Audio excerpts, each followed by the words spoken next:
Hi squad. நீங்கள் நம்ம என்ன படத்தை பற்றி பார்க்க போகிறோம்னா நந்தம் படத்தை பற்றி தான் பார்க்க போகிறோம். இந்த படத்தோட கதை விஷயமா சொல்கிறத விட இந்த படம் வந்து கொண்டு போகிற விதம் வந்து நொறுக்கி விட்டாங்க. சசிகுமார் சாரோட நடிப்பு, அந்த யதார்த்தமான பேச்சு, இது எல்லாமே இந்த படத்தை ரொம்ப தாங்கி பிடிச்சிருக்கு. ஸ்க்ரீன் பிளேவாக இருக்கட்டும், எல்லாமே ஓரளவு என்னடா இது படம் அப்படிங்கிற அளவுக்கு ஆடியன்ஸையும் இன்ட்ரெஸ்ட்டாக கொண்டு போயிட்டு தான் இருக்குது. ஸோ படத்தோட கதை என்னன்னு பார்த்தீங்கன்னா, ஸ்டார்டிங்லேயே ஒரு கிராமம், அந்த கிராமத்தில் 2 பிரிவினாக இருக்காங்க. 2 சமூகத்தினரோட இருக்காங்க. மேல் சமூகம், கீழ் சமூகம் அப்படிங்கிற மாதிரி 2 சமூகத்தினர் இருக்காங்க. மேல் சமூகத்தினர் மட்டும்தான் அங்கே பிரசிடெண்ட்டாக ஆக முடியும் அப்படிங்கிற ஒரு கட்டாயம் இருக்குது. திடீர்னு அந்த ரூல் மாறுது. நியூட்ரலாக கீழ் சமூகத்துக்காரங்க ஒருத்தவங்க நின்னே ஆகணும் அப்படிங்கிற மாதிரி ஒரு விஷயம் இதாகுது. ஸோ அதுலேருந்து யார் நிற்க வைக்கலாம் அப்படிங்கிற போது சசிகுமார் சார் நிற்க வைக்கிறாங்க.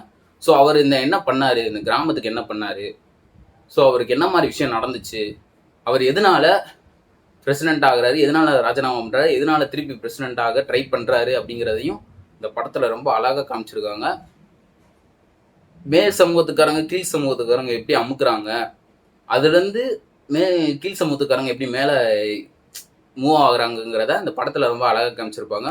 ஒரு சில சீன்லாம் நம்மளே எமோஷனல் ஆயிடுவோம். ஐயோ என்னடா இது இப்படி பண்ணி வச்சுருக்கீங்களா பாவிகளா அப்படிங்கிற அளவுக்கு ரொம்ப எமோஷ்னலாக இருக்கும். அந்த படத்தோட அந்த ரோல் வந்து சசிகுமார் சாரோட ஒய்ஃபாக நடித்தவங்க ஆக்டிங்கில் நொறுக்கி விட்டாங்க. ஒவ்வொரு சீனையும் இன்ச்சு பை இன்ச்சாக நடித்து இது பண்ணி விட்டாங்க.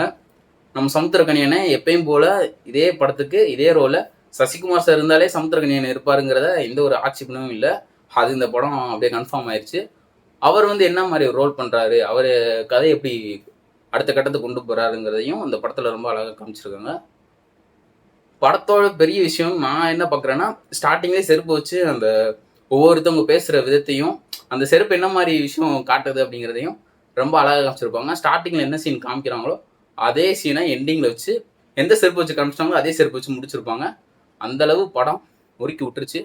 ஓவரால் சொன்னால் இந்த படத்தை நீங்கள் எல்லாருமே போய் பார்க்கலாம். கண்டிப்பாக ஒருத்து ஃபேமிலியாக போய் பாருங்கள். படம் தாறுமாறாக இருக்குது. வீடியோ பிடிச்சிருந்தா லைக் அண்ட் சப்ஸ்கிரைப் பண்ணுங்கள். மறக்காமல் நெக்ஸ்ட் வீடியோ நான் என்ன போட போகிறேன்னு இப்போவே சொல்லிடுறேன். நெக்ஸ்ட் வீடியோ நான் லப்பர் பந்து அந்த படத்தை பற்றி தான் போட போகிறேன். ஸோ மறக்காமல் இந்த வீடியோ வாட்ச் பண்ணுங்கள். ஃபுல்லாக எனக்கு லைக் பண்ணுங்கள், சப்போர்ட் பண்ணுங்கள்.